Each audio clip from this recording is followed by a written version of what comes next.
Christian Serpeau, bonjour. Bonjour. Vous travaillez pour Inextenso, cabinet d'experts comptables. D'expertise comptable, commissariat aux comptes et également conseil. Alors Inextenso est partenaire du Forum des associations depuis les débuts du forum. Alors, depuis le début, puisqu'en fait nous sommes cofondateurs avec Deloitte du forum, qui était un petit forum à l'origine et qui est devenu ce que vous voyez aujourd'hui. Alors c'est lié à l'évolution du secteur du non lucratif, qui est devenu de plus en plus important, bien sûr. Est-ce que vous pouvez nous en dire quelques mots ?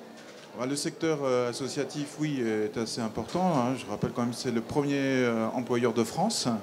Et le secteur associatif connaît une croissance de toute taille, puisque l'État aussi s'appuie sur le secteur associatif pour faire des services qu'il ne peut pas le rendre lui-même. Donc une vraie évolution du secteur associatif avec de nouvelles contraintes aussi, transparence des fonds publics, donc beaucoup de contrôle, d'où la notion de commissariat aux comptes sur des seuils très bas, justement pour garantir la bonne utilisation des fonds publics.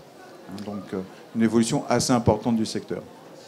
Justement, les fonds publics ont tendance à baisser auprès des associations. Comment les associations peuvent-elles faire face à cette baisse ? Alors, au regard de cette baisse de fonds publics, la législation a aussi mis en place des incitations fiscales. Donc tous les fonds publics qui ne sont pas distribués avaient pour objectif d'être compensés par des fonds privés, que ce soit des entreprises, par le mécénat ou par nous-mêmes, par les dons, et ouvert des incitations financières avec une déduction fiscale pour faciliter l'arrivée de fonds privés vers le secteur associatif. Ce qui a été mis en place. Vous avez également eu des constructions de nouvelles formes juridiques, telles que les fonds de dotation qui permettent aussi au secteur de recevoir des legs plus facilement et de pouvoir délivrer des dons avec des reçus fiscaux pour faire économiser l'impôt, à la fois pour les sociétés et pour les privés. Donc des structures créées justement pour capter plus de fonds pour le secteur associatif. La législation actuelle a été modifiée aussi au niveau des ressources humaines, puisqu'il y a une réduction des emplois aidés. Comment vous voyez les choses sur cette réduction ? Alors, dans un premier temps, quand on parle de réduction, faut savoir que les emplois aidés sont régulés dans le temps par rapport aux associations, sauf que ces aides diminuent d'année en année pour disparaître. Donc se pose le problème de la pérennité de l'emploi dans l'association quand elle n'a plus l'aide financière.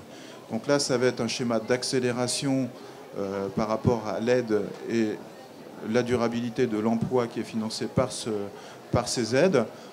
Après, l'expérience montre aussi qu'il y a eu d'autres modalités de financement qui ne portent pas le même nom, qui sont conditionnées à d'autres schémas.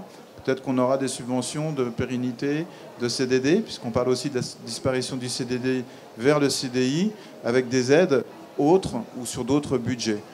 Donc, je dirais, il ne faut pas forcément s'affoler. D'autres systèmes, on ne pourra pas laisser des associations sans avoir de personnel parce qu'il n'y a plus d'aide. Bon, maintenant, vigilance, c'est comme tout, gestion très très serrée dans le secteur associatif, qui ne dispose pas de fonds propres dans la plupart du temps. Donc une vigilance et je pense une adaptation du système vers un environnement un petit peu différent par rapport à des mesures gouvernementales autres. Vous intervenez sur un atelier, une conférence qui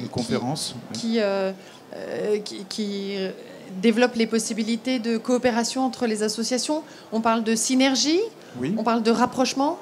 De mutualisation. Il y a deux grandes formes de coopération. La coopération par la mutualisation des moyens humains, des ressources, des moyens techniques, des outils, des partages de logiciels de comptabilité. Je suis bien placé pour le savoir. Et puis après, il y a des vrais regroupements. Des regroupements par des fusions-absorption, mais fusion-création. Donc l'objet de la conférence, c'était d'aborder le thème de la coopération et de regroupement, mais dans un angle positif, pas comme on le voit, c'est-à-dire une structure qui mange l'autre parce qu'elle est en difficulté ou elle n'a plus de fonds publics suffisants pour pouvoir assurer sa survie. Donc une vraie coopération d'une manière pour apporter un projet associatif dynamique et innovant qui va donner un nouveau souffle pour les associations concernées. C'était le sujet de la conférence où on invitait des intervenants du secteur pour rendre compte de leur expérience et également un doctorant qui a fait des analyses sur les conséquences et les effets des mutualisations et des coopérations dans le secteur. Et le retour d'expérience des deux associations qui ont fusionné, qui ont témoigné aujourd'hui, quel était-il? Vous pouvez nous le résumer un petit peu? Alors c'était deux petites fédérations qui géraient tout ce qui était l'addictologie. D'un côté, l'addictologie à la drogue et l'autre plutôt orientée alcool. Mais il y a d'autres addictologies, par exemple au jeu, qui se dessinent. Donc l'idée, c'était de converger, de mutualiser les idées, faire en sorte qu'il y ait une intelligence collective pour amener un nouvel environnement beaucoup plus large et qui emporte l'adhésion des financeurs et aussi des partenaires et une force beaucoup plus importante sur le développement des problématiques d'addictologie et aussi sur un plan médical. Tout ça est très logique, très bien. Merci beaucoup. De rien.